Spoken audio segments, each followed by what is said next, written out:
Close your eyes, my darling, and make your wish. That's right, that's right. Lean in close. Are you wishing for something? Yes, I am.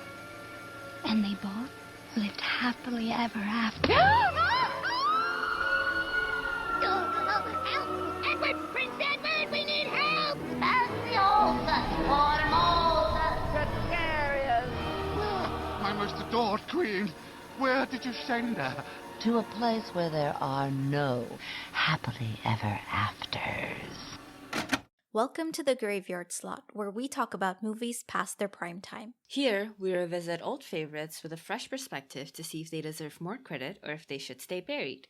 I'm Sarah. And I'm Sohini, and today we're talking about Enchanted and its sequel. Enchanted tells the story of Giselle, who is from the magical animated kingdom of Andalasia.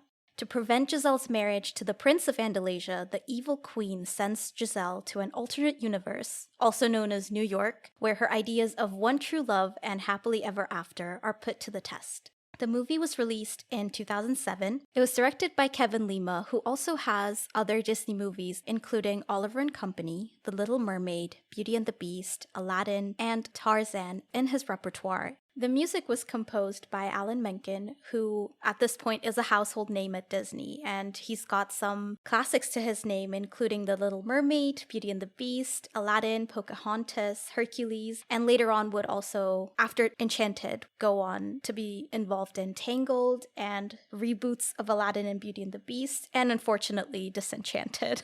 Oh.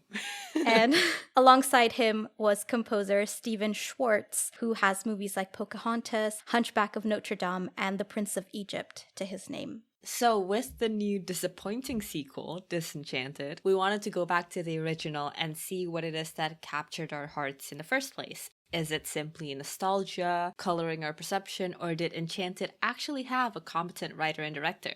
Guess we'll just have to see. I mean, if public perception tells us anything, it's that it's not just nostalgia coloring our perception, because Enchanted happens to have an incredibly high rating on Rotten Tomatoes. I thought it was kind of serendipitous, actually, that Enchanted has 93% and Disenchanted has 39%. That's amazing. They're mirrors of each other in more than just Rotten Tomatoes ratings. And as we've done on this podcast before, we wanted to go through Enchanted and Disenchanted at the same time and see what it was that made one so successful and the other one so not. If it wasn't clear, we are not exactly pleased with the sequel. I don't know that anyone is, so I don't think this is an unpopular opinion, but that's your warning to stop listening right now. But yeah, like you said, the public was very enchanted by Enchanted, you might say. Good one. And the first review I've got is from the AV Club, and it reads, Adams' winning performance and the light touch director Kevin Lima, a veteran of animation and live action, brings to scenes not tasked with advancing the plot, all suggests that, silly as they may look once you take it apart, irony-free romantic fantasy, animated or otherwise, still has a place on the big screen. And I completely agree with this review because despite the fact that it's kind of about not poking fun necessarily, but bringing up tropes that usually follow the genre, you know, fairy tales and Disney movies and everything, it's not really making fun of it. It's almost like proving that it can still work. Like there is a way to do it in a fresh new way that still entertains audiences and almost like reminds us that we do like this. And there was a reason this is a common trope. Yeah, you're right. And actually that fits really well with the review that I wanted to talk about. Of course, there were plenty of very positive reviews for Enchanted, especially praising Amy Adams' performance. But the one that caught my eye was from Slant Magazine, and it reads, eventually peddles the same old ass-backwards messages, equating physical beauty with goodness and positing that a woman's greatest dream is that a hunk will materialize out of thin air and make her a contented homemaker and wife. Where are they even getting that? I don't know. And actually, another one that I wanted to read in conjunction with this one is from Chicago Reader. And it says, Disney goes meta in this witty, exuberant musical comedy whose parody and nostalgia serve a sweet and affecting romance. And the word I want to focus on is exuberant, because the point of Enchanted is that it's taking fairy tale tropes that we're all really familiar with, and it's leaning into them, and it's subverting them by portraying them in an exaggerated way to both make fun of those tropes, but also, as you said, to show that they can hold up. We have certain expectations when we're watching a fairy tale. So I don't think it would work if this movie also didn't follow that to some extent, but the way that it does it is so new and so smart that it doesn't really make sense to say that it falls into the same traps as the older stories might. Yeah. What stood out to me in those reviews is the part where they were like, it's still saying like women can only be valued members of society if they're pretty or if they have a hunk of a man or whatever. And I think this is representative of a bigger issue. For one, the movie doesn't posit that. For two, the movie is showing a character who would like a hunk of a man. They at no point suggest that this is of higher moral value than any other desire for a woman, no less. Yeah. The romance in Enchanted serves a point for Giselle to grow as a character. It's exploring themes of one true love and identity and relationships. It's just a device. Yeah, but also, like, even if it is the point, at no point in the movie were they like, and everyone should be like this. It just so happens that we're following Giselle, who is mid-romance. So, Disenchanted, the sequel to Enchanted released in 2002, picks up 10 years after the events of the first movie, and by now Giselle is slightly disillusioned about her happily ever after. In an effort to build a fairy tale life, she and her family move to a new town where they get entangled in some magic that threatens to put an end to their lives as they know it. This movie was directed by Adam Shankman, who has movies like A Walk to Remember, Hairspray, and Hocus Pocus 2 in his filmography. Boo. Also a bad movie, I've heard. And as I mentioned earlier, Alan Menken and Stephen Schwartz returned for this movie to do the music again. Unfortunately. I mean, like we said, most people don't seem to like it. You know, actually, there were surprisingly a lot of good reviews of Disenchanted, critic reviews at least. And I was upset and insulted, and I'd like to sue. But this is actually an excerpt that I took from a mostly positive review, but You picked out the one negative part. I did. That is exactly what I did. And it's from Los Angeles Times, and it reads, Disenchanted lacks its predecessor's charming ease. The plot is overcomplicated, relying too much on detailed explanations of how spells work, and the premise offers an ungainly mix of relatable disappointments and outsized dilemmas, frequently involving cartoonish villainy. Not only do I agree with every part of that, I feel like it's kind of nailed the main root of the problem. Yeah, I agree with it completely as well.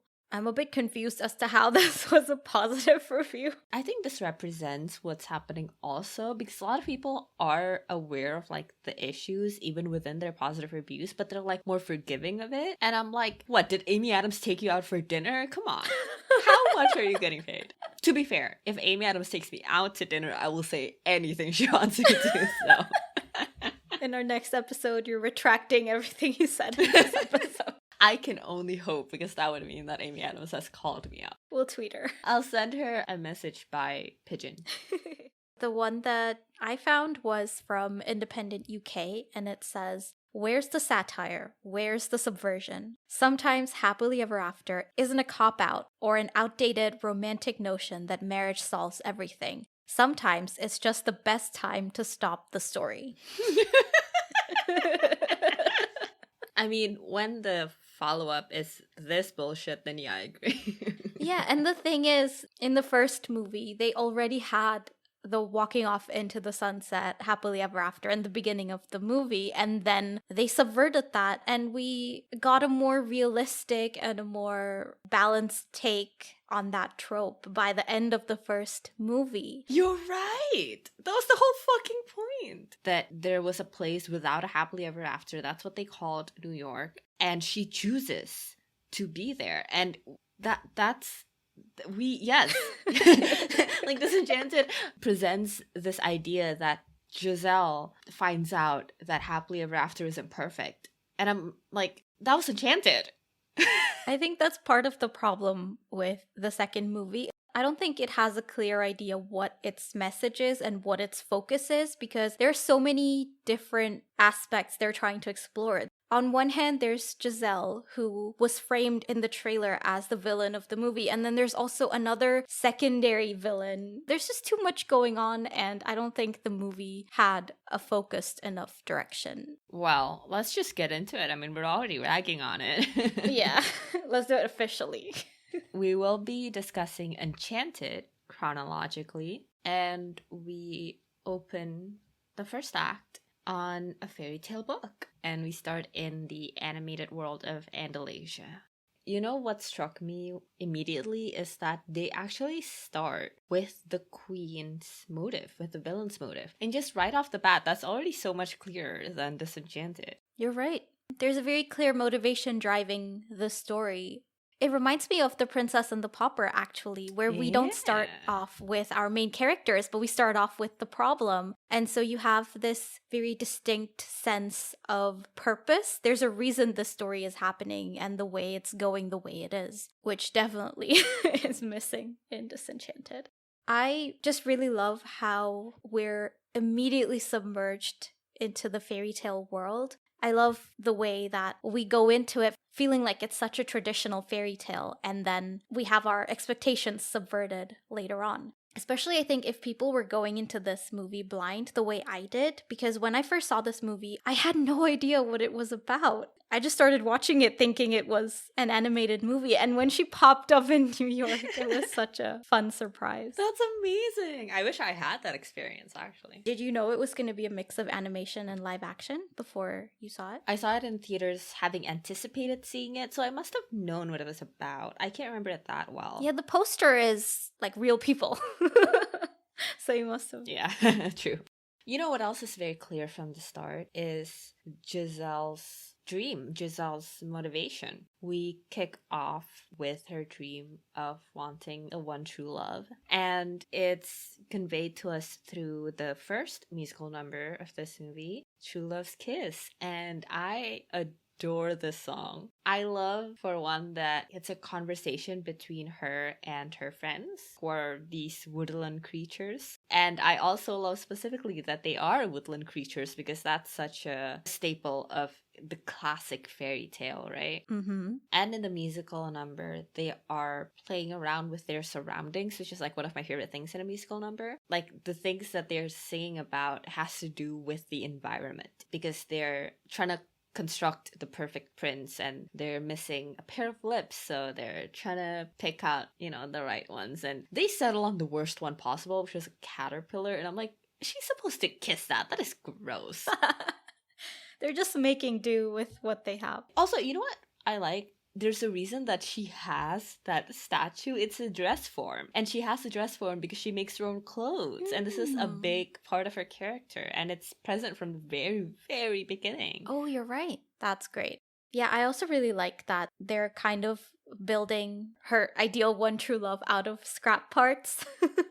I especially like the part where some of her friends find 2 gems to serve as the eyes, and Giselle holds them up to her own eyes, and they get all distorted. And I think it kind of shows her own distorted view of love. And I also really like how this is not just a duet between her and her friends, but also that it will go on to be a duet between her and Prince Edward, and it will become a refrain that reoccurs throughout the movie until it's only Edward singing it by the end, and she's not joining in anymore. It's a great theme. Yeah, it's a great theme, and it's a great way of showing her character development. It's also a great shorthand for where they are the language that they speak and the worlds that they live in, and specifically how they see the world. There's also potentially a bit of foreshadowing because before the caterpillar crawls out of it, Giselle actually holds up a bitten apple to the prince's face, and it sort of mirrors when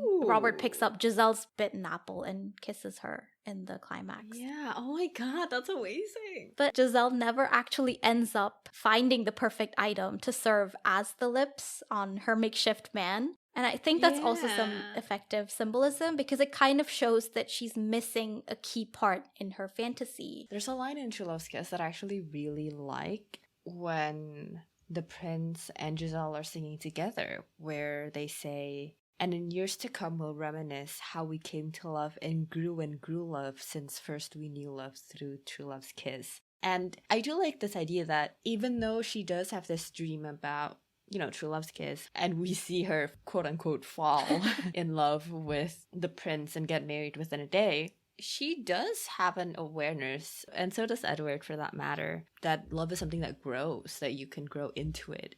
I think it speaks to just the world that they're living in. It's not necessarily that they believe this. I mean, they do believe it, but like, it's also just like conventions, you know? Yeah. But speaking of the prince, as I said, he does end up seeing this duet with Giselle. And this is because he was troll hunting in the area with Nathaniel, the queen's henchman. He hears Giselle singing and runs to her and ends up saving her from the troll. Well, he doesn't do much. Catching her when she falls. If he hadn't been there, she would have gone splat and died immediately. True, I suppose. He saved her by accident. And I thought it was such a fun detail that Prince Edward's horse is called Destiny. Oh. It's like Destiny literally has them riding off into the sunset. But of course, what is usually the ending of these kinds of movies ends up being the beginning for this one. They ride off into the sunset, and the next day is the wedding. And Giselle is kind of running late, and her animal friends are helping her prepare. And the way they're dropping things on her and draping the ribbon around her, it kind of reminded me of the way she was dressing up the mannequin earlier. It's sort of like she herself is not real either, in the sense that she hasn't really realized her identity yet. Yeah, or just even like, she has to be like spruced up to become this person who will be marrying Edward instead of just being herself. I mean, I get it, it's a wedding, obviously you want to get dressed up, but because they put such a point on literally constructing her dress still on the steps of the palace, I think says a lot. Yeah, and I think what feeds into what I was saying as well is the dialogue in the scene. She keeps not finishing her sentences. She's like, me and Edward, Edward and I. And it's almost like she doesn't know what's going to happen next. I mean, they have the grow in love part, but practically, what does that mean? I don't think either of them know. Yeah, for sure. But on her way to the altar, she is dragged away by an old hag, you might say. To this well where she's told that it'll grant all your wishes, but she gets pushed into it because, surprise surprise, the old woman was the queen, and the queen doesn't want her to marry Edward and take the throne, so she sends Giselle to, in her words, a place where there are no happily ever afters. I absolutely love that. I love that immediately we are presented with this idea that we're supposed to be exploring, namely the complexity of happiness and exactly what makes this life wonderful and lets you be human. How is Disenchanted something like now we are exploring the opposite of happily ever afters? And I'm like, that was Enchanted. Did you not watch the movie? It's really good. You should. Yeah, agree with everything you said. And I think the characters in the human world are also manifestations of this black and white thinking. In one world, it's supposed to be like a utopia, while real life, it's like there are no happily ever afters. Dreams don't come true. Very extreme viewpoint that's represented by the love interest, Robert. And I think that's what makes Robert and Giselle's dynamic so interesting, because through each other they get to understand the flaws in their perceptions. And it works really well. Even though they're representing these very black and white stances, the characters themselves never feel flat. There's so much complexity and nuance in their depiction. Definitely. And I think that's exactly what was missing in Disenchanted. Mainly the part where you talked about Robert and Giselle informing each other's characters, because in Disenchanted, they don't share the screen. She literally talks to Pip in that movie more than she talks to her own husband. I don't know how they took these wonderfully nuanced characters and made them so flat and boring. And on top of that, the new characters that they introduce have no personalities whatsoever. There's so many filler characters, basically. Like, if you took them out of the story, it would make no difference. It might actually make the story better. For sure. And actually, this is a perfect time to bring this up. We established in Enchanted that this is the real world, and so these are real humans. But one of the big mistakes that they made is that when they go to Monroeville, which is basically a suburb that looks like a fairy tale for some reason, we get no explanation why. It's like they go into a fairy tale world where everyone's black and white, but like they have this whole thing where like Giselle basically turns the town into an actual fairy tale. So I'm like, why would you start with the town already being a fairy tale? You should have just started with like them being real humans, and then Giselle makes the wish, and then the people slowly start regressing, and she is reminded at once what it is that she left behind, because it's in her past, right, Andalasia, and she had started looking at it with rose-colored glasses. This is a Giselle that is 15 years removed from having chosen actively to leave Andalasia and live in the real world, because she knows what value lies here. And slowly she has either forgotten or she has built up this idea of Andalasia as a place where everything was perfect, and now she's seeking that again in her life, and that's why she would like to go back to quote-unquote a fairy tale world. You captured basically what is my biggest problem with Disenchanted. The whole point of the first movie was the juxtaposition between the fairy tale world and reality, and the interesting parts were the friction between the two, and here it's too similar already. So when that huge change happens, it's not really apparent. It, I think, lessens the impact, and there's no tropes to play on anymore. It's just a straightforward fairy tale world, basically. And one of the things actually that I really hate, and I think Amy Adams actually saves it at some points, but the first morning where everyone's suddenly fairy tale characters, it's like she's pleased that suddenly all Morgan wants to do is like clean, and Robert is trying to be like a knight or whatever. But with how sudden it is in the movie and how everything is already instantly a fairy tale, I don't think that she would be pleased. Like, her problem with Morgan isn't that she doesn't like who Morgan has become, it's about their relationship. And same goes with Robert. It's not about who he is as a person. It's not like she wishes Robert was somebody who goes out and hunts trolls the way Edward did. It's that their lives have changed throughout the years, the circumstances have changed. And so suddenly being confronted by these strangers in her house that have taken the bodies of her loved ones, I think would be traumatizing, and she would not be pleased. And there are moments where like Morgan would say something weird, and Amy Adams plays it really well, actually, where she's like, that's not quite right. I do see hints of that, but I think even with that, it's still criminal to me that she is pleased at all. Yeah, I think this is where the movie's lack of focus shines through again.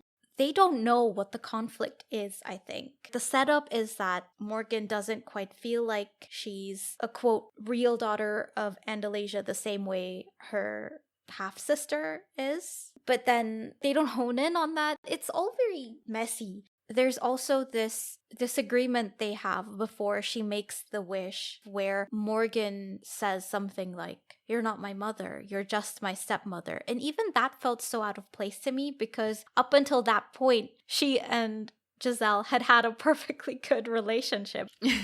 Actually, something that I do want to talk about, since we're getting to that part of Disenchanted, I was quite struck by the conversation that Giselle and Robert had before she makes the wish. basically a bunch of things are going wrong with their move and things are going badly with Morgan. She's very unhappy. And Giselle is kind of at the end of her rope and she asks Robert, "Are you happy here?" And Robert looks around and like he can't even answer it. And then Giselle asks, "When was the last time you felt happy?" I like that conversation. I like that they have the conversation. It feels like a real conversation that spouses would have in the privacy of their own home. And because the first one, Enchanted, like I said, is kind of exploring the ups and downs of joy and what makes it valuable. I like that in Disenchanted, at one point, it seems like they are gonna be exploring that once more, but in a different way. But Robert's dissatisfaction was just, I think, in that conversation portrayed quite well. Not in the rest of the movie, but in that conversation. And so is Giselle's distress over it. Yeah, it makes sense for them to run into these kinds of issues. It fits really well with the phase that they're at in their lives. It's just that it doesn't fit with the concept of the movie, at least in terms of what they promised us, which is what happens when the heroine becomes the villain. These very interesting themes that they initially bring up, they don't really come into fruition throughout the movie. They don't really build on them. It ends up going in a complete different direction. Yeah. But you know what? We're getting a little mean. Off track. So- Just like Disenchanted. That's... So let's go back to the movie that we do love, Enchanted, where we finally see Giselle as a human person, played by Amy Adams. And she wakes up over/under a manhole cover. Gravity is non-existent. Giselle is peering through the manhole cover, and it looks like she's peering down, but really she's looking up, and it's like everything has turned upside down, both figuratively and literally, and the lines between these two realities have blurred. Yeah, I love this introduction to New York, especially the whispers of the sound of New York while Giselle is still underground. And when she actually opens the manhole cover, she's in the middle of Times Square and immediately causes car wrecks and ruins some guy's stand and is swept away by the crowd of people. And actually, something that stood out to me is that she calls out for Edward, and it's this depiction of quote-unquote classic princesses and fairy tales where no matter the problem, no matter what she's capable of, she always has to like yell out for her love interest. Her depiction also is very childlike, and that's also like a child's instinct. You call out to your guardian. What I really liked is that she gets swept away in the middle of the crowd, and her huge dress basically becomes an impediment to her. And that's a physical way of showing the fact that she obviously doesn't fit in this world, and neither do her grandiose ideals. It just isn't realistic in this cynical world that she's been shoved in. And basically she's ushered into the subway station, and she emerges from the other side later on. And I really like the way the camera moves from the subway entrance to the exit to indicate passage of time. I thought that was really clever, and I couldn't find a comparison like this for the second movie. And I mean, I watched that thing twice for this episode. And it's 2 times too much. Yeah. Everything felt so generic. Yeah, my biggest problem with Disenchanted is the direction. The camera work, for one, doesn't even attempt to try to tell a story. Like, camera work isn't just like capturing the story that is being told by the script. It is telling the story. And they do stuff that would, in theory, is like cool or whatever. Like, they do an interesting thing where like the second villain, who is played by Maya Rudolph, is like in the middle, and then her cronies are like on either side. It's like this shot that is supposed to be striking, but the shots that are meant to be striking are all cliches. So Giselle is having a tough time in New York, but in the meantime, we are introduced to Robert. Yeah, I love that our introduction to him is his job Because what? No, it's just funny. We were about to witness a beautiful wedding, and then she's shoved into New York, and the first thing we see is a divorce. Yeah, exactly. He's a divorce lawyer. We see the world that he's coming from and the perspective that he's coming from, especially because he has a conversation following it with his assistant where he basically will learn what his thoughts are on romantic relationships. He's very realistic and practical, and his stance is that true love is not dependable. It's not something you can rely on. It's not an unbreakable thing, which is fair enough. But what I actually find especially interesting is his relationship with Morgan. We learn that he has a daughter, a young daughter, and he's trying to break the news to her that he's about to propose to his partner. And he tries to soften the blow by like giving her a book about like historical women. He says he knows Morgan wanted like a fairy tale book of some kind, but he got her this instead. So like even in the most frivolous senses, he really doesn't subscribe to the whole fairy tale thing. The thing that strikes me is that when he tells Morgan about the engagement, she isn't ecstatic about it, which made me wonder, honestly, like, is he not taking into account her feelings about this? I know Morgan doesn't hate Nancy, but it doesn't sound like she's happy about the engagement. I don't think it's necessarily Nancy that she has reservations about. It's more about the idea of having a stepmother, because we know she likes fairy tales, and so she has a very set idea of what it means to have a stepmother. And what struck me is that when Robert tells her, Morgan's immediate reaction is the physical space Nancy's gonna take up, because she seems immediately relieved when he reassures her that she won't have to give up her room. And I suppose that stands as a symbol for her not having to give up the importance she has in this family and for her dad, even though she might not know it yet, because someone else has like authority over her now. Yeah, and it's present also in the way that he tells her it's not like she'll try to be your mother, which really struck me also, because at the very least, it tells us the expectations that Robert has for his upcoming marriage. Yeah, and after we learn about Morgan's mother later on, it kind of makes sense why he would say that.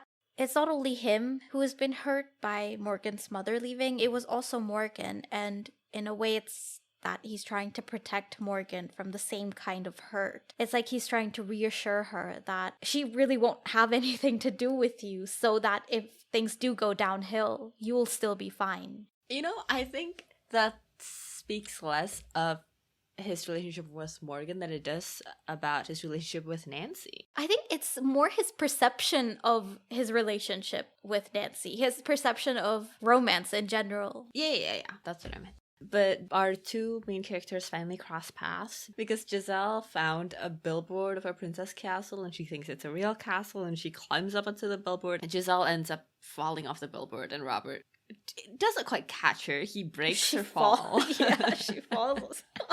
But this is a thing I really adore, is that their first point of connection is when Robert offhandedly and almost sarcastically says, "Welcome to New York," but Giselle takes it sincerely. It kind of is a perfect representation for what they do to each other. You know, Robert is too much of a cynic and Giselle is too trusting, you might say. But it's this idea that when they mesh, suddenly Robert would say some stupid sarcastic thing and Giselle is taking it to heart. And that makes Robert be more aware of what it is he's actually saying and what it is he's putting out into the world.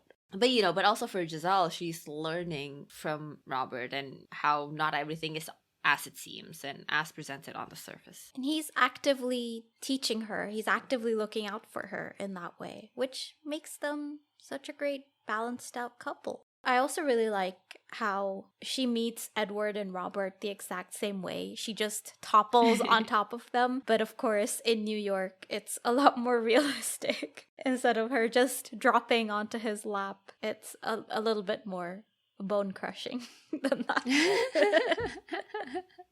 Robert lets Giselle tag along to their apartment so that she can make a phone call. She kind of seems to be in her own world, trying to tell Morgan everything that she's been through and the horrible day that she's had. And one thing she says here is, "True love's kiss is the most powerful thing in the world." And while I was watching the second movie, there was a similar line where they introduce the power of memories. They say memories are the most powerful magic of all. I just want to talk about the difference in these two lines. The first one came up so naturally in the conversation. It plays on a well-established trope, and coming out of Giselle's mouth, it fits in with her character and is something that we would expect her to say. Whereas the memories line, there's nothing tying it to the world of fairy tales. I think Giselle is the one who says it, and this is a problem I think other people have also pointed out, but it's like with Giselle's character, you can't tell that she's been living in the human world for 10 to 15 years. This coming out of her mouth at such a random point felt like one more idealistic cliche that she would have grown out of at this point. And also, it kind of comes up out of nowhere. This whole memory theme is tied to this memory tree in Andalasia, and this was never brought up in Enchanted. They literally, in the second movie, go to Giselle's tree house, and right behind it is this supposed magic memory tree. But it's like, you can't just add stuff. They should have just had the treehouse as the memory place. That would have been better. It's just like, it's insulting to the first movie. Or at least it's insulting to me. I'm insulted. You're right. Like, what is that? The power of memories. What fairy tale is that from? Like, True Love's Kiss. Everybody knows that. The power of memories. Like, shut up.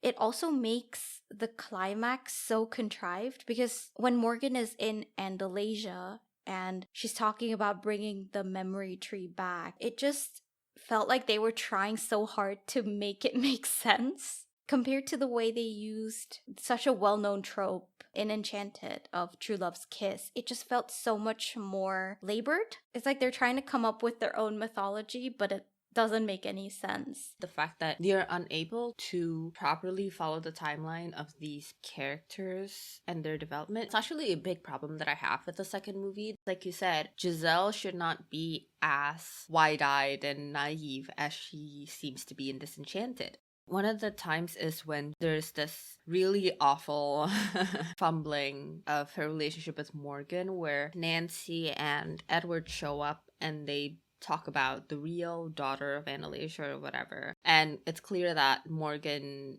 is slighted by this. And it's like, it's an issue that 10 years on, I feel like Giselle wouldn't fumble as badly. Like, I feel like this is something that they would have become comfortable with and have worked on. And Morgan should not still be wondering if she's not considered Giselle's real daughter. It's a weird thing to suddenly pop up 10 years later, especially with the way their relationship is built in Enchanted.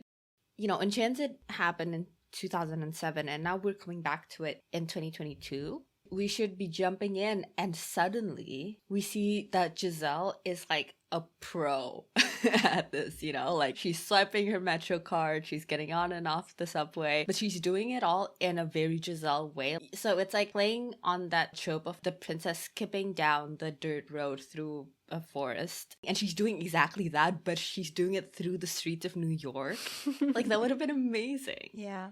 So show Giselle navigating real life, navigating New York. Like, that's the point, or like that would be the point of going back to a world, to a franchise 10 years later. It would have been so much better because it would have been honoring the character's development up until this point. When you were talking about the way Morgan and Giselle's relationship was built in the first movie, one of the moments where they become closer is when they realize that neither of them grew up spending time with their mothers. And so the second movie's whole spiel about Giselle being so absorbed in celebrating her second daughter that she's forgetting about Morgan, it feels so unlike her. I feel like Giselle would never do that. I think they fail for one to show that Giselle did that. I don't think Giselle did, but they act as if Giselle did. And I think the issue with Morgan is like the baby's presence is bringing to light the difference between her and the baby. And like you said, especially with Giselle, that would be a stupid problem because they have both actively chosen to be each other's family. And that's like the foundation of their relationship. And the worst part is that they set it all up and then they don't follow through with it. Yeah.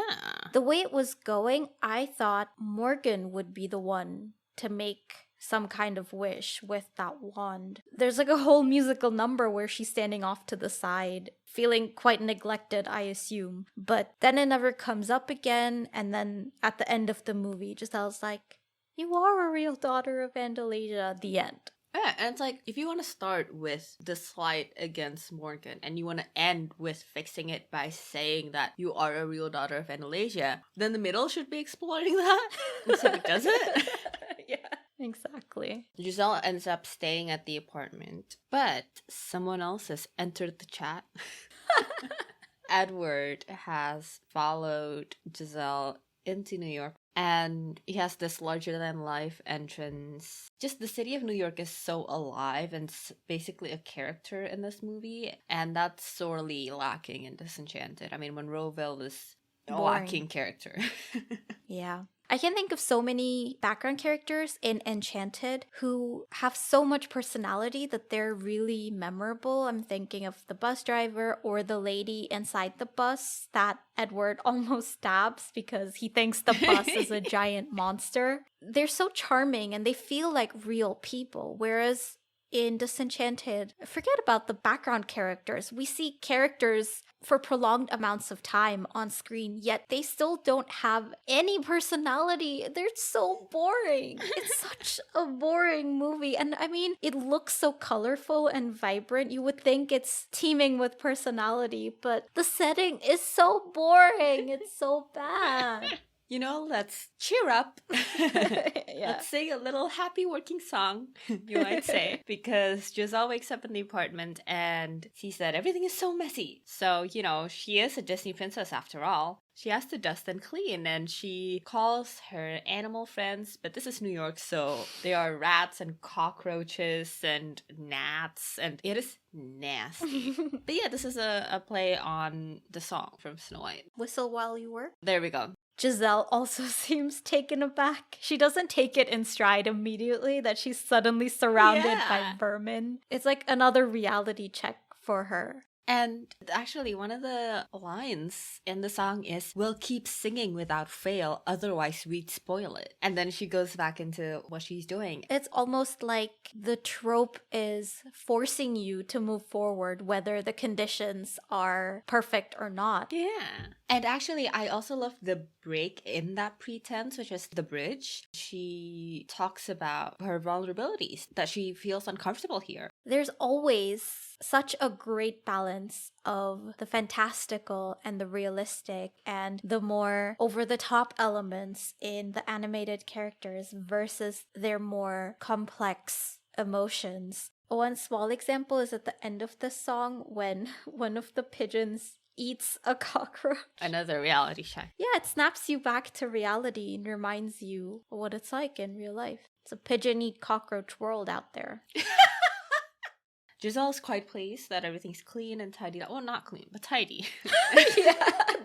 But Robert and Morgan are less so because they wake up and see that their apartment is covered in insects and rats. And, you know, they find Giselle is in the shower, and as she leaves the shower, she basically trips on Robert and falls on him just in time for Nancy to arrive and see them. And basically she thinks that Robert cheated on her, which is so reasonable because that it looked so bad. If I were Nancy, I would never believe him. Fair enough. I couldn't blame you. But actually what I really like is that it's not that she just trips, it's because she's starting up that song again. And it prompts one of the pigeons to fly in Robert's face. Oh, you're right. And so it's her fairy tale antics once again causing trouble for her. You're right. And for Robert this time in the real world. With this development, you know who else is around? Who? Nathaniel. Ah. The queen laments that Edward has gone after Giselle and basically tricks Nathaniel into volunteering to go after him. And I really like this detail that the queen uses bodies of water to communicate. It seems like that's part of her power to use bodies of water, because now that I think about it, the well is a body of water and that's what she uses to transport people into New York. And she's basically FaceTiming Nathaniel in a kitchen at some restaurant. And she even sends items through the boiling pot that she's in. She sends 3 poisoned apples, which Nathaniel needs to use to basically kill Giselle. A detail I like is the way this conversation ends, which is that the queen gets scooped away. Someone's soup probably tasted really bad that day. What I really liked in this scene was the transition of the apples from animated to real and back and forth as both Nathaniel and the evil queen interact with them. With water being what separates them, the two worlds seem so close to each other, which makes the contrast all the more apparent. I think this is also something that Disenchanted misunderstood. It's not just like we wanted Fairytale. The cool thing about Enchanted is that it's also Fairytale in real life, but animated and live action plays into that. We didn't really get this fun thing in Disenchanted. Like, we got some scenes in animated, but it doesn't do anything for the story. It's not highlighting the themes that they were trying to explore, you know? Yeah. It's just there because in the first movie, Andalasia was animated, Yeah. so they just did it again. Yeah, which, I mean, we're not saying that Andalasia shouldn't have been animated. Of course. It served a purpose, is what you're saying. Yes. That's what they're missing is intention. The same kind of intention Yeah. they had in the first movie. Well, they do have one, you know, milk money out of people. Of course. How could I have missed that? Anyway, not to get bogged down again, let's pick it back up. Robert really needs to send Giselle on her way, but he can't just send her off, so he takes her to work so that his assistant can help. But what happens is that Giselle encounters Robert's clients. She gets a particularly big reality check because she learns about divorce. It basically goes against everything she knows. This is basically her real first time contending with the idea that love can end. I really like how as we dive into New York and real life, we get to learn more types of love. We learn that Nathaniel's love for the queen is not as it seems, and it is a whole other beast entirely. We learn that people get divorced. We learn that people leave their partners and kids. And there are also relationships that endure with problems. So I actually don't know how I feel about the clients ending up back together again at the end. They're turning both Giselle and Robert's worlds upside down. She's like, divorces happen, and he's like, divorces get canceled?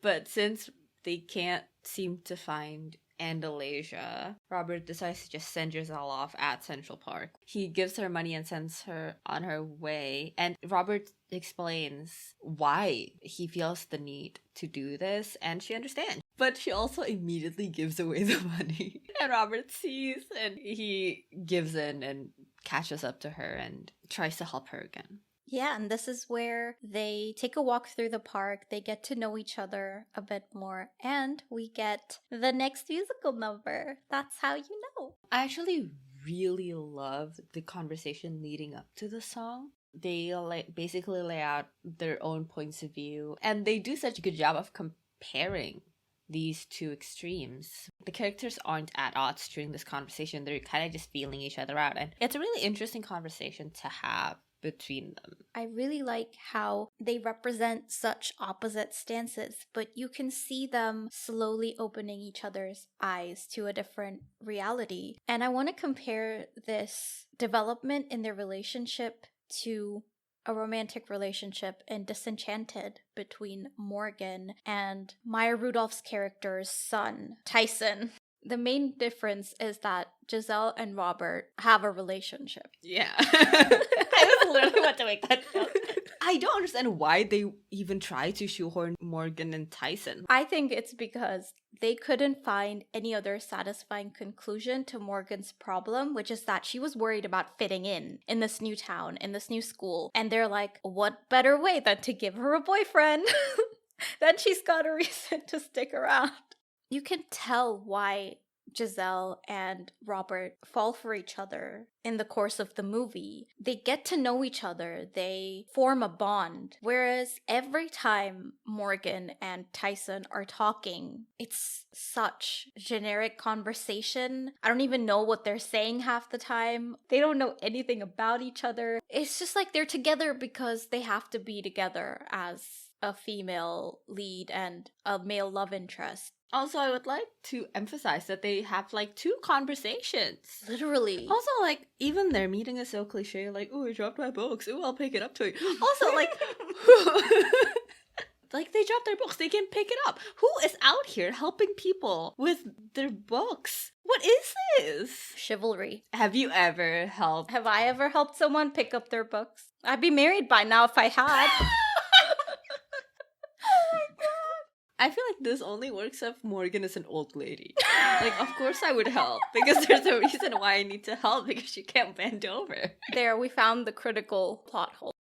What were we talking? We were in Central Park, about to talk about That's How You Know. Yeah, I love the song so much. I also love that this movie not only plays with fairy tale tropes, but also musical tropes. There's the shot of Giselle running up the hill as she belts and the camera like goes up with her. Very Sound of Music. Yes, exactly. But yeah, and there are so many instances of that throughout the movie where it's playing around with musical tropes, but also when she's rowing the boat, or rather, Robert is rowing the boat, and it's supposed to be like The Little Mermaid, and just to, you know, dump on Disenchanted again, but the references in this movie actually make sense, whereas Disenchanted have like 99 references that make no sense and only bog down the movie. And if you are like focusing on details, those details have to amount to something. Like, there's so many details on New York and its people, and that's because it is to build up the character of New York. Whereas in Disenchanted, it doesn't do that. All it does is pat itself on the back, I guess. I don't know. Yeah, I agree with you. That's probably one of the contributors to the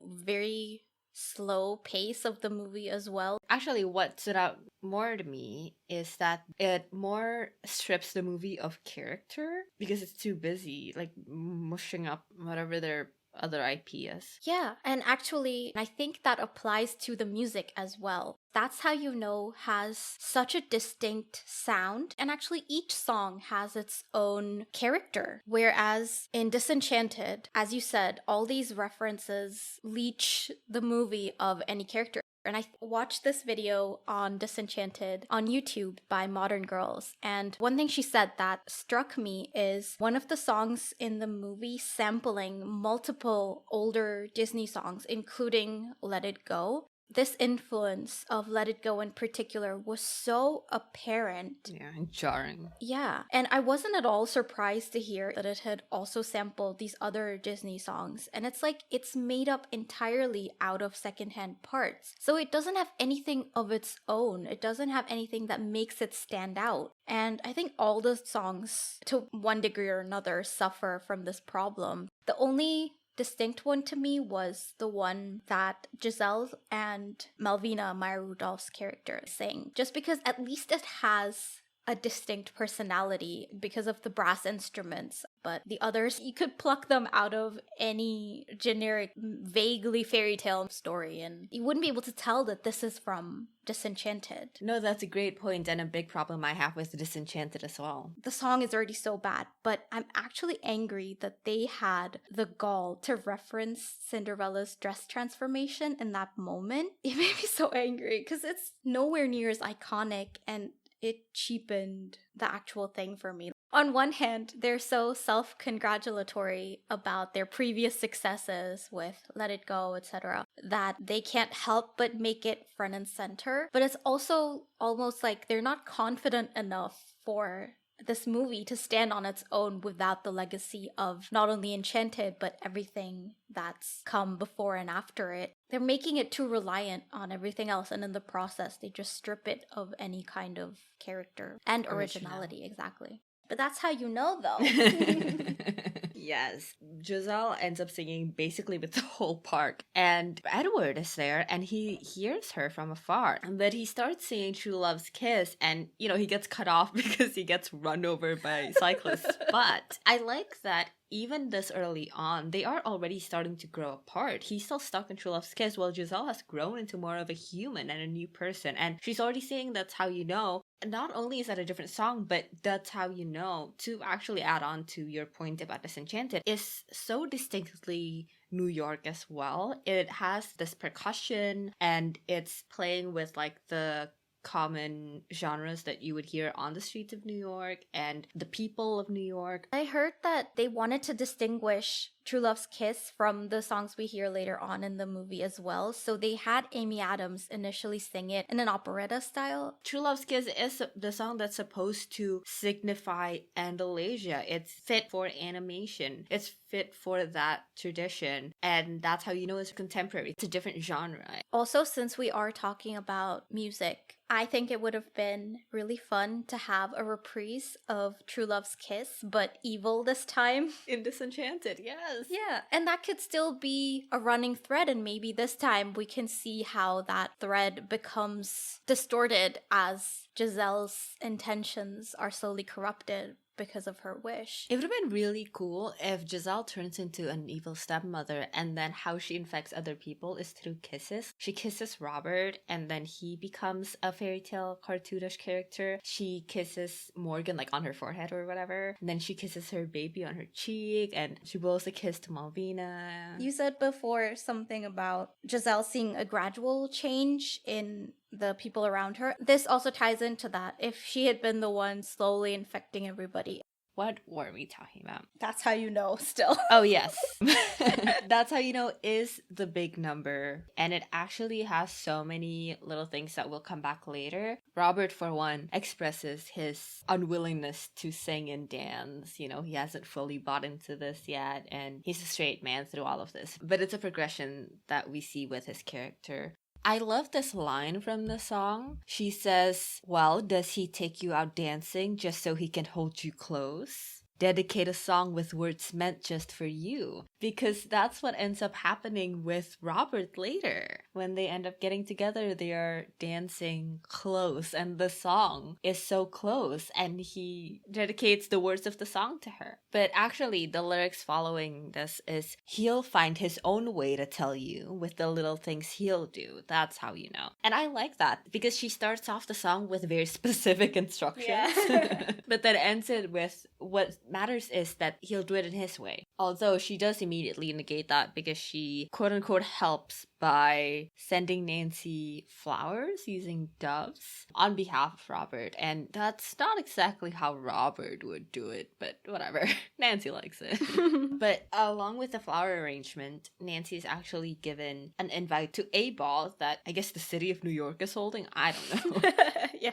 And she loves it. She loves how Robert is romantic and spontaneous all of a sudden. Which honestly goes to show that Robert, or at least this version of Robert, is not fit for her if she felt like she had to pretend to be okay with Robert's non-romantic ways. It's fine if you're not romantic, but I don't think she should have had to mold herself into something Robert would like. I think she would be happier in a relationship where she could express her wants for romance and spontaneity. Yeah, I had the same thought. It did seem like Robert has kind of been projecting his own attitude about love and relationships onto her. So actually, I think this is a good way of showing us like the potential cracks in their relationship that could appear down the line and why Giselle might be a better partner for him and why Nancy might be a better partner for Edward. It's actually really interesting that in this movie our love interests have other love interests and they are not villainized or anything, and it all kind of just works out and they're all friends. And like it works, like they pull it off. Yeah. Doesn't always work out so neatly in real life, but then I'm also like, it's really nice to see the ex-girlfriend not being demonized and having her own fulfilling relationship. So yeah, I think it works. Yeah, and it's also like just so adult. I was so happy that this movie is about adults. Yeah, adults who behave like adults too. Yeah. So while all this has been going on, Edward has been searching for Giselle and Nathaniel has been by his side sabotaging his efforts and also trying to get Giselle to eat one of the poison apples. At this point, they end up getting some rest at a hotel and they stumble onto this soap opera that strikes a chord with Nathaniel. There's a domineering woman who's pushing this guy around, and she says something like, "How can I love a man who doesn't even like himself?" And it prompts Nathaniel to do some serious self-reflecting. It was so refreshing to see an antagonist get an arc. I love how New York's effect on these characters is so consistent because it opens Giselle's eyes and makes her more human, and it does the same to Nathaniel. He starts to see his relationship in a new light. I just love it that New York is a shorthand for becoming more human. And in that sense, the setting serves such an important purpose as well. I also love that this movie touches on so many different kinds of relationships as well, and different kinds of love, good and bad, and that we do get a deep dive on one that is, I was gonna say flawed, but it's not that it's flawed, it's straight up bad. Yep. And see Nathaniel dig himself out of that. I think that's so wonderful. I don't want to get too far deep discussing Disenchanted again, but compared to a character like Nathaniel, Malvina has no such arc. She has some kind of positive development, but we never really get a good idea of what is motivating her. She seems very territorial about protecting her position in the community, but why? What does it stem from? What does it mean? We're just supposed to assume based on like stereotypes. That means like you're too lazy to make a character. Yeah, then why make a movie? Why did they have to make a movie? Just leave it. Yeah. Anyway. Back to Enchanted. I don't know if we mentioned this whole time, Pip has also been there sabotaging Nathaniel, sabotaging Edward. Well, he tries, but he's basically been held captive. Yeah, pretty much. He is a chipmunk. He's a little bit powerless against Nathaniel. He's a little bit little. Yeah, little. But he escapes, basically. And actually, he goes to Giselle. He finds her at this Italian restaurant where Giselle is having dinner with Robert and Morgan. Giselle and Robert bond further over dinner. Yeah, we find out more about Robert's past and Morgan's mother. And firstly, we learn more about why Robert is the way he is. There's a reason as to why he's so extremely cynical and why he has this extreme perception of love and happily ever after. Robert says something to the effect of he woke up to reality when Morgan's mother left, and I just really like how the phrase wake up has a completely opposite meaning in real life than it would in a fairy tale world. Think of Sleeping Beauty. Right. Yeah. I also like how it mirrors what is happening to these cartoon characters. They are literally waking up in a reality suddenly. Their humanity is slowly waking up. On top of that, he and Giselle are also becoming closer because he tells her initially that he doesn't really talk about this stuff. And so it's like he has a real friend for the first time in a long time. And I love also that they took the time to build this relationship so that it's realistic that he would be opening up to her at this point. Yeah, basically Morgan's mom left them. And for one, it's another one where in this world, in New York, love ends. And Giselle has to contend with that. Often in movies and stories, it's always that the previous woman passed and that's why they're allowed to move on or whatever. And it's to make it easier, right? Because then you don't have to deal with the fact that this character can love somebody else after loving that first person or whatever. I don't know. I just like that the mom left. I think it's so fitting. Yeah, it ties in well with the theme of motherhood as well, because once she ends up with Robert, she's going to be Morgan's stepmom. Not if Robert has anything to say about it. Yeah. But there's this whole secondary thread about motherhood, which is more deeply explored, or at least there is an attempt to explore in the second movie, but it's present in this movie as well. So the fact that Morgan's biological mother chose to leave and Giselle chooses to stay brings up some interesting ideas about what it means to be a mother. It's actually really interesting because all we see in this movie are stepmothers. You're right. I actually adore that. It's so good. Nathaniel also shows up at the dinner and tries to feed her an apple martini made of the poisoned apple, and Pip pops up to knock it out of her hand. Following this, because he fails in a second attempt, the queen reprimands him, and he's drinking as this happens. And you see that he's kind of broken up about this, and presumably also because he's reflecting on his relationship with the queen. It's like the thing where, you know, you drink and break down when you're going through a rough patch in your relationship, but like applied to this, and it's great. Yeah. He's like talking into his drink as well, like you might do when you're intoxicated, but he's actually talking to someone in his drink.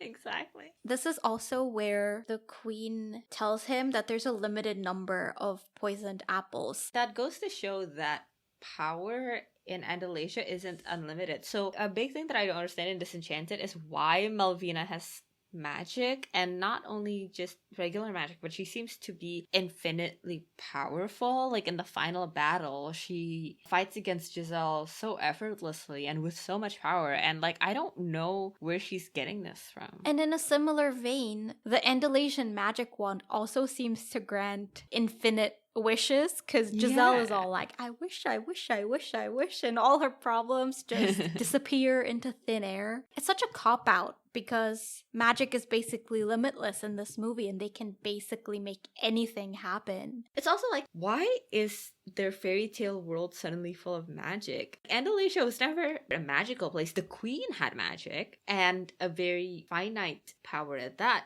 But in Disenchanted, the first morning when they're making breakfast, suddenly like the broom is sweeping on its own. The percolator is making coffee on its own. It's like, Andalasia isn't magic.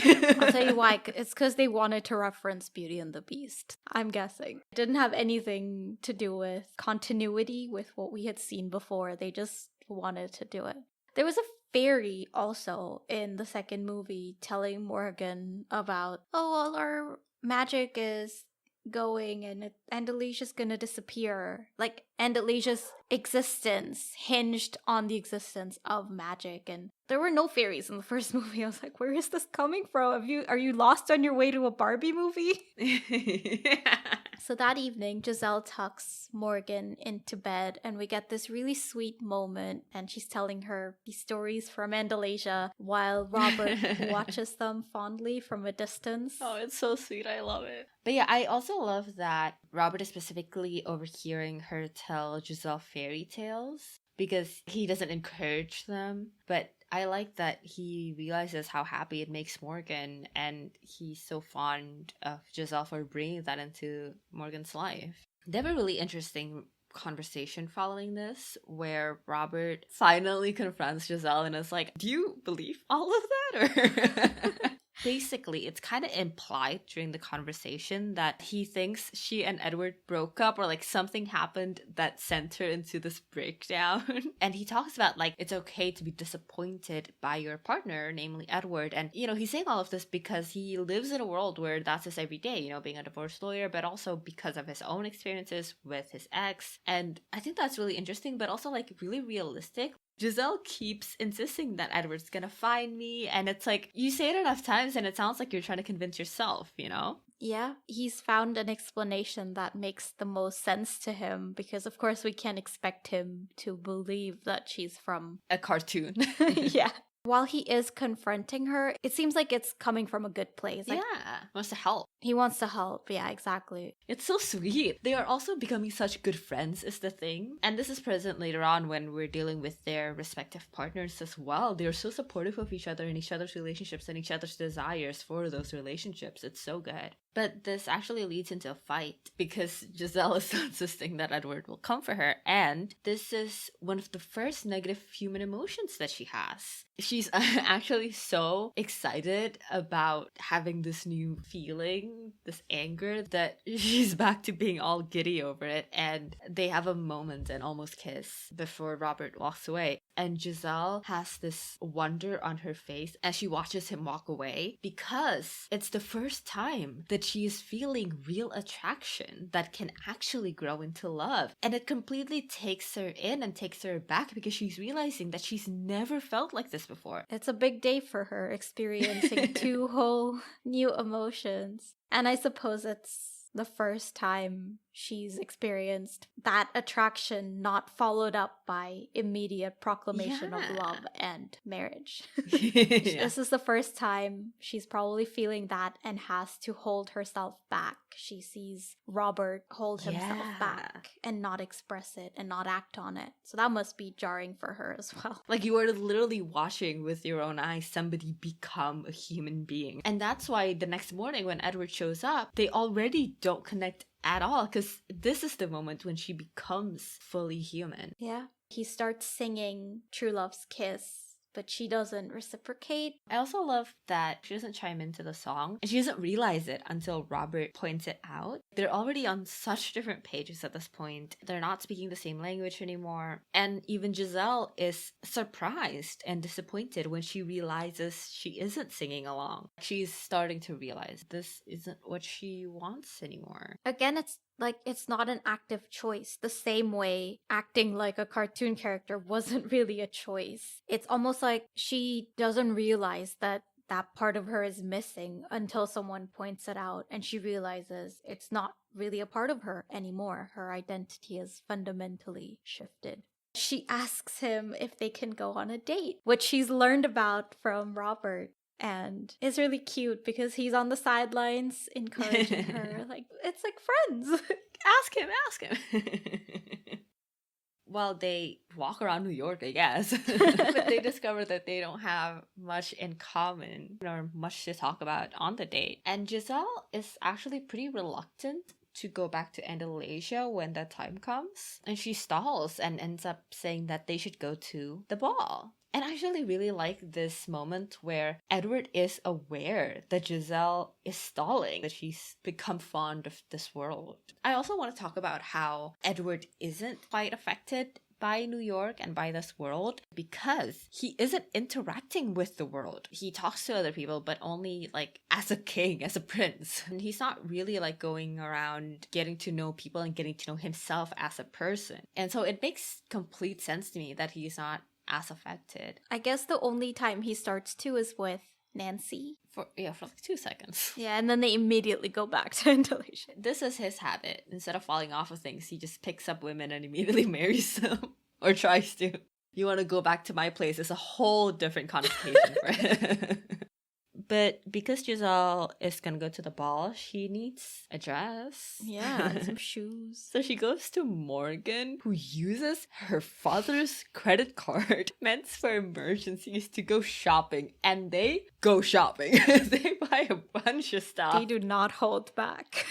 But yeah, the shopping spree culminates in, like we talked about, Morgan and Giselle bonding at the salon while they're getting dolled up. And it's just so sweet. They do such a good job at building the relationship and all the little moments. There's something about Giselle's innocence that makes her and Morgan connect even easier. Like Giselle talks to Morgan as an equal, and it does a lot to build their relationship. Both of them still haven't been disillusioned by the realities of the world. Yeah. I guess in Giselle, Morgan finds what she has been missing in her dad, which is the ability to share in something magical. Whimsy.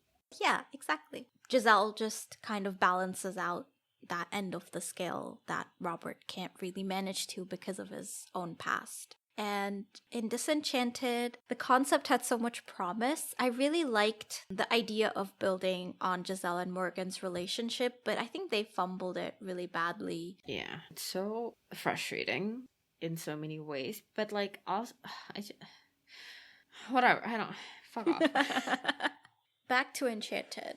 Yeah. She ends up actually getting a pretty modern dress for a ball that is Edwardian themed or Kings and queens, it said. which actually makes a lot of sense. Like how would Morgan know, you know? True. It also makes sense for the story that she is now fully a modern human and it makes her stand out in this world, and not just as in like physically stand out. I mean, like, we understand through this visual that she no longer fits in a place like Andalasia. Even if she goes back, this will be how it is. She's no longer of Andalasia. You're right. That would have been such a good thread for Disenchanted. She tries to use the wishing thing and it fails, and it's like because she's no longer a daughter of Andalasia. Ooh. Like, Morgan is like trying to deal with this, and Giselle's like, kid, neither am I. And it's because I chose you, Morgan. Like, I chose to stay here with you and your father, and that's the best thing I ever did. And Morgan's like, oh, that's kind of sweet, and then they wake up. That would have been so sweet. Yeah. But speaking of Giselle's dress for the ball in Enchanted, I mean, it's a pretty obvious progression throughout the movie how her outfits become less and less flamboyant as time goes by. Even her hair. But we never see this kind of thoughtfulness in the second movie. Giselle's outfits especially seemed so generic to me, like they literally walked into the nearest store and just picked out a couple things they thought moms would wear and then just... that was it. Yeah, when she becomes evil, she sort of dresses more dramatically. But beyond that, the outfits that she wears throughout most of the movie, they're very bland. It does upset me that there is such a high potential for people or for the creators or whatever to just say, like, people just don't like it because they just don't like that not everything is perfect in the sequel. And it's like, no, it's because it's a bad movie. I feel like so many, like, sequels or, like, new seasons or, like, reboots or whatever, when they get criticized, they're always like, oh, you just don't like that your favorite characters aren't, like, happy. What? And it's like, no. We want more evil. Someone in the comments of the Modern Girls video suggested that Robert should also have been evil. I love that idea. They robbed us of truly evil Giselle because most of the time she was battling her good side, and so we were getting this very, I suppose it's meant to be comedic, but it was kind of just annoying. Yeah, like a bit jarring. I don't know, I just wanted her to just be evil and cut Malvina out of it. Her character was superfluous. I don't want to blame Amy Adams, but I don't think even Amy Adams' amazing acting saved it. Yeah, I loved it when she was just being evil. I thought she was doing an amazing job there. But back in Enchanted, yes. Giselle and Edward arrive at the ball and basically meet up with Robert and Nancy. Yeah, the people at the ball do this weird thing where they ask attendees to dance with someone that they did not go to the ball with. So, in a very convenient turn of events, Giselle and Robert end up dancing together while Nancy and Edward dance. I think it is so funny. Like, the people running that ball is trying to stir shit up. They want to see some drama. They throw this ball every single year and nothing ever happens. They're like, you know what? This year we're gonna play the most romantic song, the slowest dance, and we are gonna have people switch partners. But yeah, they dance. And they get closer and closer. And then at some point, Robert actually sings along and dedicates his words to her. And he and Giselle are now speaking the same language, so they're on the same page. My favorite part actually is when they do part and Nancy and Robert are dancing together again, and they end the dance and they kiss, and it's a kiss with zero emotion, and they both look at each other and you know it's over. Like, they both know that it's over. And it's so well done. Like, they don't say anything. There's no dialogue. But the direction is amazing. The acting is amazing. It's all conveyed with one look. Yeah, they do a great job of conveying all these complex feelings in a very subtle way. And in a way that also fits the tone of the movie without coming across as either too cloying or bogging it down too much. I think it's a perfect balance. It's all very economical. They don't do anything nearly as smart in Disenchanted. I can't really think of any examples where I was touched by the depiction of these characters' emotions. Like the climax of the movie where Giselle is basically about to stop existing because of magic stuff, and she's telling Morgan how much she loves her and everything. It's supposed to be very impactful and emotional, but honestly, I didn't really feel anything. At that point, I was sobbing, but it was more because I was sobbing over Enchanted, like, I can't believe they did this to my baby.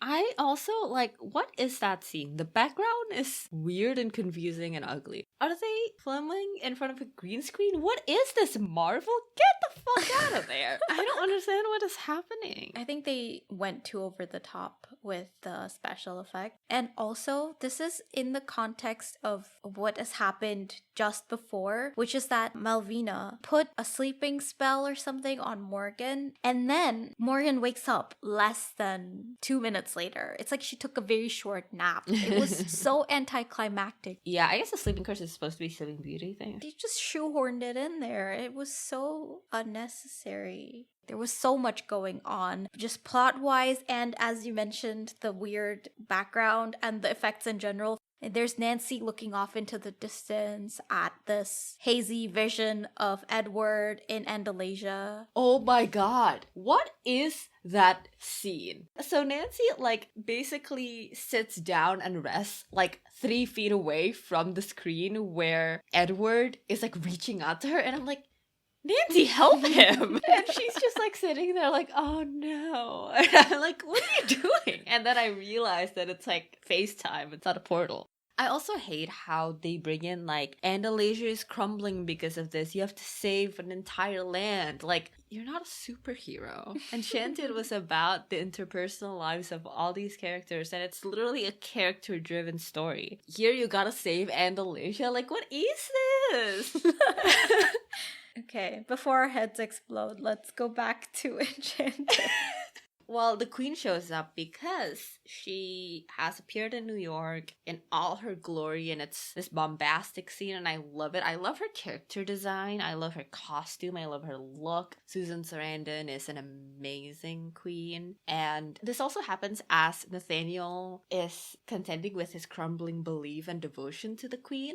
He is called into radio stations to ask for advice, and he's a completely different man now. And yeah, the queen shows up by Giselle's side as Edward is away. Yeah, disguised again, like she was in the beginning of the movie, and offers Giselle the last poisoned apple. And the way she convinces her to bite into it is she tells Giselle that it will make all of these painful memories of Robert disappear. That's basically why she takes it, is because she wants to forget the pain of unrequited love.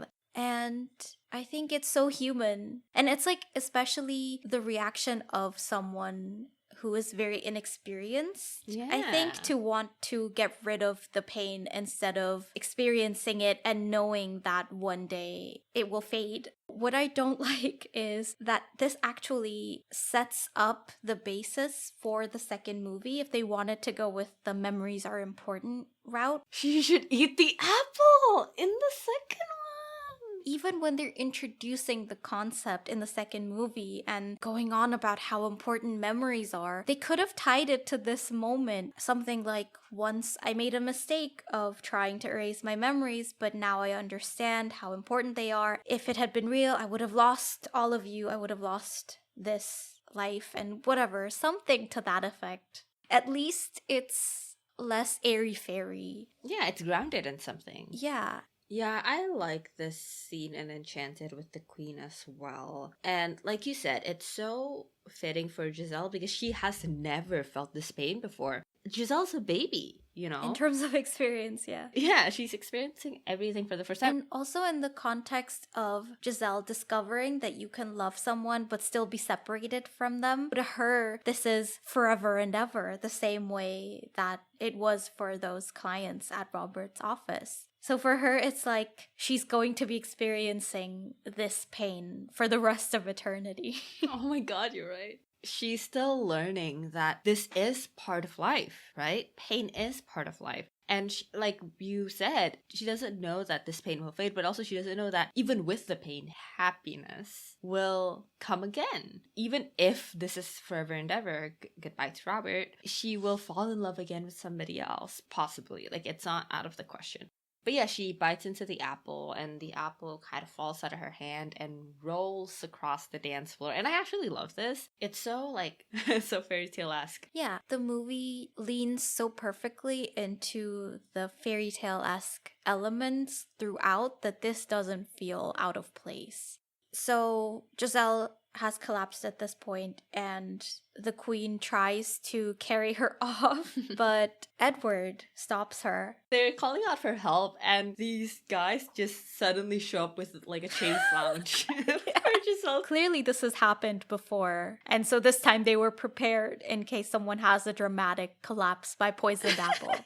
What I find actually really funny is that later on we find out that the audience think that it's a show put on by the ball. And I'd like to think that the people carrying in the chase lounge are part of the show. So they think that these are the actors they're supposed to assist. And there are like actual actors in the wings like, what do we do? That's supposed to be our stage. But yeah, actually Nathaniel shows up and tells Edward that this was all the queen's doing. Robert realizes that the only way to save her is true love's kiss, or at least he knows that it is very powerful and so is likely to save her. Edward tries and fails. She doesn't wake up. Ouch. And I love that Edward is the one who comes up with the solution that Robert should kiss her. I just love the dynamic between all of these four players. They know what's going on and like they are still working their way through it, but push comes to shove, they can dig deep inside and come up with a solution because it's all there. And Robert at first is reluctant, but Nancy even tells him to go for it. So he does, and she does wake up. So everything's great except the evil queen is still there. Yes. So the queen is angered, clearly, and she is building up to this climax, and she walks backwards towards the middle of the ballroom, and there is this shot going backwards of all of our heroes on the steps. And it's so well like blocked. Everyone is on different levels and it is slightly tilted and it's angled and it's a beautiful shot. It's so striking. And so now this is our big climax and the queen turns into a giant dragon. And she actually grabs Robert, flies out the window and holds him hostage. And this is where we see Giselle's moment of heroism. She grabs a sword and she goes after them to rescue Robert. She leaves one of her high-heeled shoes behind as she's climbing out the window. I mean, her losing her shoe because she's chasing after the dragon to save her true love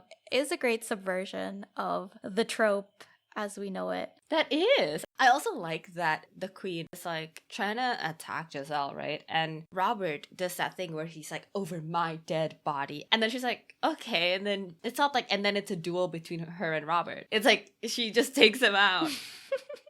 Yeah. They wholeheartedly subvert this trope because Giselle is out there with her tiny little sword, tiny in proportion to the dragon, and she actually throws it to pin Robert in place the same way that in the first scene, Edward threw the sword to get the ogre. So it's like she's completely adopting that role of hero. And it makes sense. She had learned from Edward, and it also makes sense because Giselle's the one who is more accustomed to these situations with dragons and trolls and monsters. Whereas Robert wouldn't know shit about fighting her. So it's like, it's both a subversion, but also not one that like doesn't make sense. Yeah, it's not like they're trying to virtue signal about, you know, strong women and whatever. It makes sense for the character. You're right. Not to discount any characters. So I have to mention that Pip does help. Yeah. He does his part.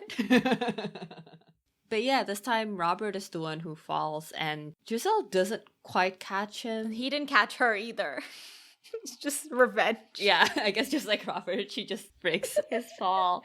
But yeah, the queen falls to her death on the streets of New York. Yep, And they live happily ever after. pretty much. What sequel? This is followed by an epilogue showing all of their endings without dialogue. Nancy finds Giselle's shoe and goes to Andalusia with Edward. And here's the thing. I liked this in Enchanted. I grow to hate it in Disenchanted. I like it in the short term because we can imagine what it means in the long term. Like, we can imagine they go back to New York. We can imagine whatever the fuck we want. We don't have to think about it. Movie over, go home. In Disenchanted, we are to believe that Nancy stayed in Andalusia and has been living there when the whole point of Enchanted is that it is a cartoon. You are losing your humanity by going there. This is Jumanji all over again.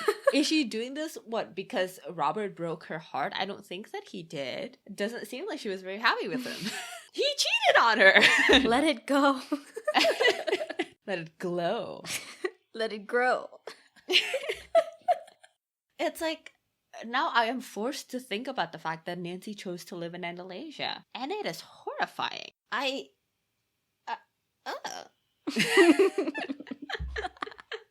So that's how I feel about Andalasian Nancy. Nathaniel also stays in the human world and becomes a writer with models? I suppose. They're his assistant/receptionist. Except he hired 2 different people for the 2 different jobs, so he's a more ethical He's employer. a better boss than Robert, yeah. And Giselle opens a boutique and becomes part of Robert and Morgan's family. Yeah, and they dance around.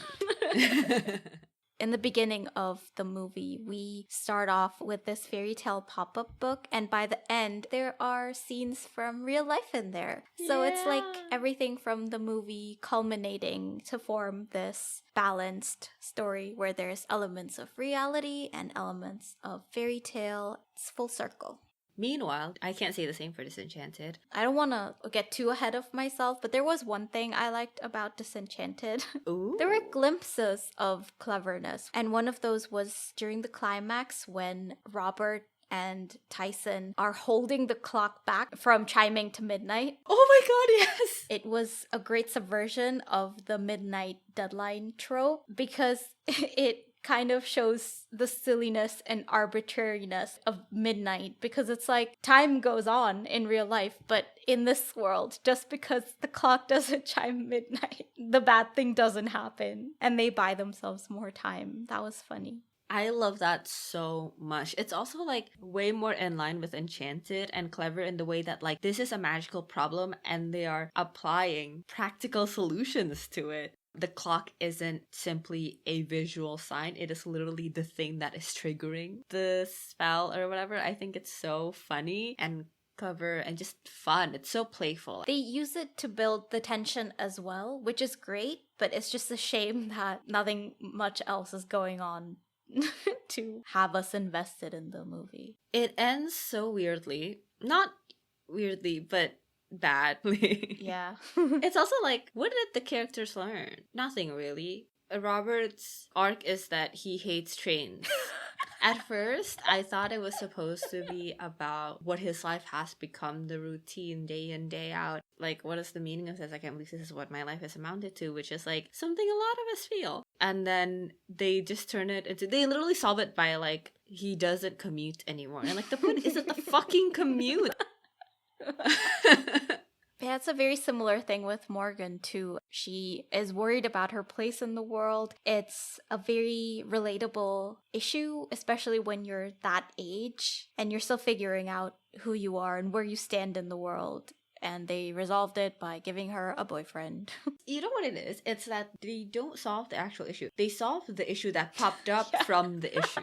You know what I'm saying? Like, there's this issue in the beginning and they tried to solve it and then it went wrong. Yeah. Right? It created the fairytale world. And then they solved the fairytale world and then didn't solve the issue that the fairytale world stemmed from. We're back to square one. I also want to say that In Enchanted, as you mentioned at the beginning, there was a very clear reason why the story was being told. There was a reason it was all happening. But in Disenchanted, we start off with Pip telling his kids a bedtime story, and he's apparently told the story a bunch of times, but today he decides to tell them what happened after the happily ever after. And it's like, what prompts him to do that? True. Not only that, but they start with this for some reason, I guess to introduce a bunch of background information to us. And then at the end, there's not even a conclusion to that thread. They literally just show a shot of Pip's children already asleep, which I don't blame them. This was the most boring story ever. And he just sort of closes the book and it's the end. No one learned anything. No one learned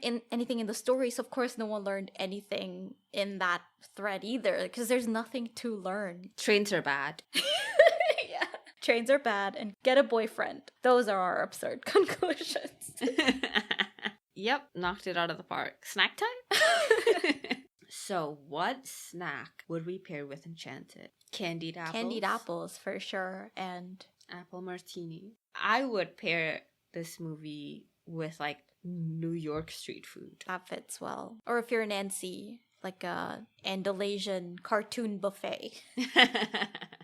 So, have your opinions changed and would you recommend this movie? Well, Enchanted is a true classic and I think it's timeless. It still retains that freshness and wittiness. So I definitely recommend Enchanted. When it comes to Disenchanted, I was very hopeful because the concept sounded really good, but I was also wary because recent sequels and reboots and everything haven't really been on par with the classics, and I think this is no exception, unfortunately. It's gonna sound like a weird comparison, but it kind of reminded me of the Scream sequels in that they were just too enamored with their own mythology and too preoccupied with showing off about their previous successes to focus on what is actually important, which is telling a good story. I don't think Disenchanted is worth a watch, especially if you're a fan of Enchanted, honestly. I agree with everything you said. I've always adored Enchanted. I still do. I also was always so aware of how good it is. The writing is impeccable. The music is impeccable. The acting is impeccable. The directing is impeccable. Like, there is no weak spots. And nothing feels like it's just there for the sake of it. I think that's the main problem with Disenchanted, is that nothing feels thoughtful. Yeah. Instead of focusing on the genre and thinking of clever ways to reinvent it and rework it, they were too focused on their own universe. The strengths of Enchanted lie in them looking at the previous canon and picking out parts that they wanted to critique as well as honor. Whereas here, there doesn't seem like there's the same kind of intention. I also don't recommend Disenchanted. Obviously, I recommend Enchanted. I don't recommend Disenchanted. Granted, I find it hard to enjoy bad movies, so it's not like I would recommend anyone watch a bad movie in the background, because I don't usually recommend that. But I don't think this is even worth that kind of a watch. If you want to see Amy Adams in a good movie, watch Enchanted. Watch Enchanted, yeah.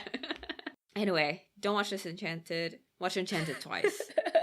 That's our episode for Enchanted. If you have any suggestions for movies we should discuss on the podcast, send them in at graveyard_slot on Twitter and Instagram, or email us at thegraveyardslot@gmail.com. If you enjoyed this episode, please rate and review. Thank you for listening, and we'll see you on the next episode of The Graveyard Slot.